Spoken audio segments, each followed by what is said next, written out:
I think the best way to think about Marx is whenever they are speaking about the commodity and the functioning of capital vis-a-vis commodity production, they are performing an excellent continuation of Hegel, because Hegel never talks about capital, and Marx does that excellently for them.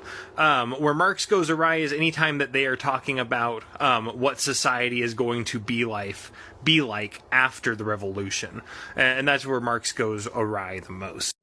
Something that I see a lot of content creators, intellectuals, philosophers, etc., do to make a distinction is the difference between being Marxist and Marxian. Marxist, for a lot of people, implies a not a dogmatism, but a thought that we need to do what Marx says to do, as opposed to Marxian, which is we want to operate in a certain tradition and relationship to Marx. I don't know if that's helpful. It's just kind of an interesting distinction that I've come across. Ultimately, though, the question at hand for us all is, what is the new social relationship we want to usher in? To give a concrete example of what I'm talking about, let's talk about Reconstruction and the 13th, 14th, and 15th Amendments to the Constitution. In Slavoj Žižek's most recent book, I believe, Disorder Under Heaven, he talks about the passing of these amendments and how it changed the social order to a degree unseen up until the American Revolution.